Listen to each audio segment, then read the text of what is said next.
respond. Plus a baby girl, but I could go on. Take me out my trauma, take me on the road to riches. Take me out my character, defeat my intuitions. Got a lady that got value, value more than money. The more that you invest, it's easier to love me. Yeah, it's easier to love me. Hey, good afternoon. I'm coming to you live from Los Angeles, Long Beach, / California. And today's segment is once again everything and anything. That means I will talk about and I will conversate with and engage anyone that wants to engage about the things that we see going on in our country. Things are changing. They're changing. Are they changing for the good or for the bad? Oh, I want to make one uh, correction. Uh, my last video, I believe, we were talking about the oil that was confiscated from Venezuela and how the president was meeting with the CEOs of all the major oil corporations in this country, basically to divvy up this oil that they confiscated from Venezuela. And me thinking of the greed that happens in this country, and especially that industry that has made billions in profits year after year after year. They shocked me. They shocked me. Okay, and you might know this already, but I found it out a couple of days ago. Uh, the actual Chevron CEO didn't even show up, and basically the ones that did, not literally, but figuratively, they laughed in his face because come to find out, most of them are already moving towards sustainable energy because these are some of the I don't, I can't call nobody corrupt, but these guys know and they forecast. This is the biggest industry in the world. You don't think they got the sharpest minds in the world working for these people? So, of the CEOs that did show up, he didn't want none of these cheap gases like you guys are talking about across the country. The $2, something under $2 gas, which never materialized. But it's all that cheap gas, that Arco, that out here is Sinclair. It's G&M. It's VP Racing. The cheap gas is cheap, yes. Even out here, 350, 360 in California, it hasn't been like that in a long time. Okay, but they went to the White House, the ones that did show up, and I'm going to leave a link, 2 links. Of course, I'm gonna leave Brian Kim because he is gonna let you know what's going on with his new fantasy that he put out there, and I'll talk about that in a second. But I'm gonna put 2 links here. One is from a former CEO of an oil company, and I think his name is Mr. Global. And like I said the last time, when you're my age and you listen to people, after 5, 10 minutes, not even 10 minutes, 5 minutes, 3, 4, 5 minutes, you pretty much can ascertain that they're full of crap, or they're not. Okay, and this guy, Mr. Global, came off to me that someone who's not, and he tells you the truth. And then there's another news lady, I believe, but listen to her too because she knows she's a I think she's a former congresswoman, but I'll leave the links in there. But Mr. Global says that he told the CEOs of these companies that there are no windmills in China. Which they laughed at him. They laughed at him when he said that. Because here's the thing. They know that, I said, we're moving towards sustainable energy. He's the only one that wants to bring us back because he thinks that they are going to, cow down and kick him down money if he, does all this for the oil industry, which we already 10, 15 years ago got separated and further and further away from oil and coal, all these things that have been killing us. When I first came to California, some of you that never been here or don't know about smog. Smog was a big thing in the 60s and 70s because of all these factories. Well, basically, there's no more factories. So I think that probably, I'll finish the story, but now that I think about it, anyway, every other year, like when you had a car, the first year you get it, you're good. But then the second year, you have to get it smogged. And then every other year after that, you would have to get your car smogged to meet the standards of air quality here because the air was so bad, right? So this was in the, early 80s, 90s, even into the 2000s. But this is something that I noticed. My last car I bought, I had that car for 7 years before I sold it. Not once did I get a smog. And I was like concerned, when I got my registration, I was like, man, they don't want me to smog, and it never was there.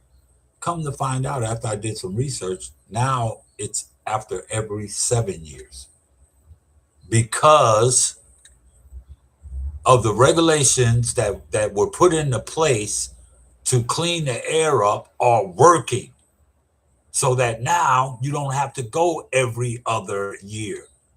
I never smogged that car for the 6 and some odd years that I had it. I never smogged it. Now, I'm sure if I'd have kept it for this coming year, I would have got a smog. And I'm going to see. I just bought a 25. I'm going to see. And then someone else made this statement, which is crazy, because if you start regulating this stuff, you'll see a change. It may take a minute, but you'll see improvement. This lawmaker, senator probably, no doubt a Republican, says, I'm so glad that President Trump rolled back all those stipulations that Biden put before the auto industry with all this technology to keep the vehicles more safe and the air more safe. He says now we don't have to do that anymore, and cars will be affordable now. What country does he think he's in? I don't care what you do. Nothing ever goes down in this country. Nothing ever goes down. They'll tell you it's a sale after they mark it up 2-3 times, 300%, and then they'll tell you there's a sale. Nothing ever goes down. Even this gas right now, it's not good. You think it's going to stay like that? I'm shocked it's still 350, 360 here.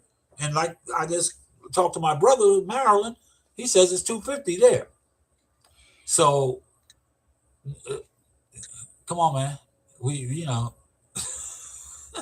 If we put these things in place to keep us more healthy, they work. They work, man. They work. But, naysayers want to take us back. And that's not what we're doing. The oil companies even know. They told him.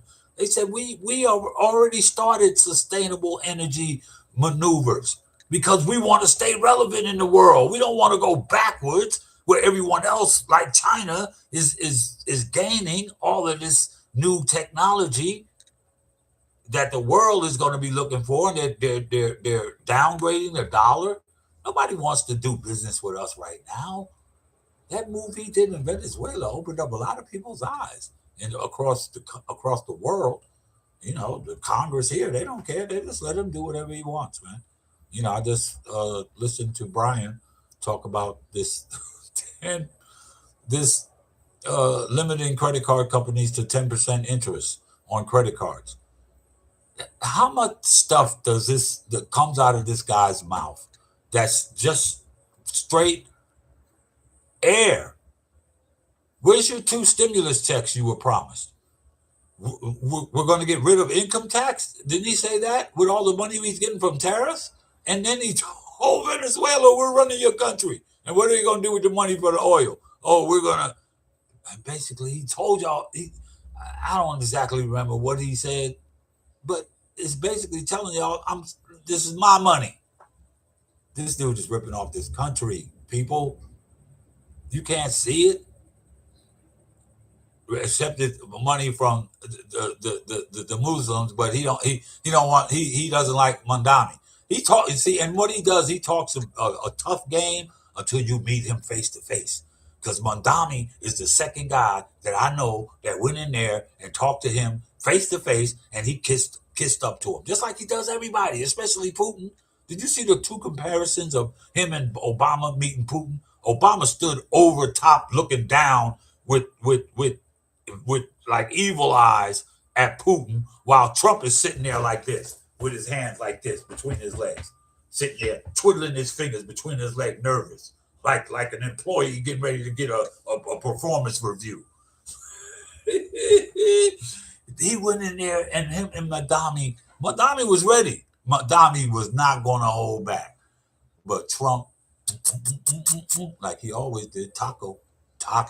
Same thing with Bill Maher. Bill Maher came back praising this dude. I said to Bill Maher, I don't care what he came off to you as. He's still a POS. Because, like I told you earlier, he dislikes poor people more than he dislikes minorities. Because I can tell you several black folks that he's done business with, took their money basically to get pardons. Lil Wayne, A$AP Rocky, Kodak Black. He was real tight with Russell Simmons back in the day. I don't know what their relationship is now. He doesn't even know who these. Like I tell you, he doesn't even know half these people he's partnering. At least that's what he told the news lady. I don't know who this guy is about the drug kingpin he pardoned. This is so upside down. This country. Oh my God. But keep abreast of what's really going on. And I don't even watch any news anymore. None of them. If I want to know, because it's all about money. So why not listen to somebody who's an expert and that's going to tell you the truth? And his name is Brian Kemp. And like I said, I'm going to leave these other 2 links to these Mr. Global and the other news anchor lady who tells you what happened in that meeting with the oil executives, who basically laughed in his face. And he's up in there trying to lie to these guys that have already started changing, trying to get on board with what's happening in the world, not with what's happening in Trump's mind.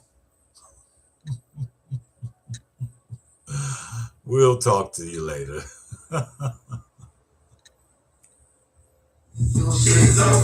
around, let me see if you're free.